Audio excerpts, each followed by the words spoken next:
সেটা ছিল 50টা র্যালি, মানে 100টা শট। এটা আমি করতে পারলাম তার কারণ আমি খুব ফোকাসড ছিলাম, আমি খুব কনসেন্ট্রেশন দিয়ে পার্টিকুলার কার্যটা করলাম। কিন্তু এইসবের সাথেও যেটা ছিল সেটা হচ্ছে ভাগ্য।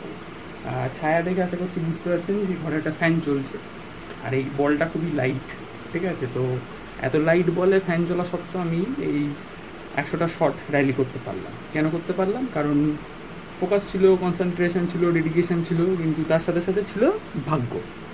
তো এটাই বলা যে সেটা হচ্ছে আমরা জীবনে যাই করি না কেন, ভাগ্যের জোর অবশ্যই দরকার থাকে, ঠিক আছে? আপনার ডেডিকেশন, আপনার ফোকাস, আপনার কি বলবো, সাহস, ঠিক আছে, আপনার মন, আপনার মনোযোগ, আপনার শক্তি, আপনার বুদ্ধি, এগুলো হচ্ছে সফলতা নামক যে খাবারটা বা সফলতা নামক যে তরিতরকারিটা, তার মেন, মানে তার মূল সবজি মশলা এইগুলো, ঠিক আছে? কিন্তু এই কোনো খাবারকে ভালো করে রান্না করতে গেলে যেমন ছোট্ট করে নুন লাগে, ভাগ্যটাও হচ্ছে আমাদের এই সফলতা নামক এই খাবারটি বা এই পদটির সেই নুন।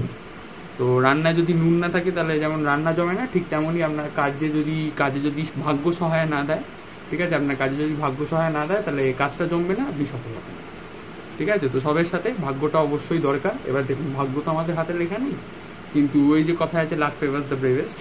তো সাহসের সাথে এগিয়ে যাবেন, কাজ করবেন, এবং কি বলবো, ভরসা রেখে, মাথা ঠান্ডা রেখে সৎভাবে এগিয়ে যাবেন, তাহলে আশা করছি ভাগ্য আপনাদের সহায়তা করবে।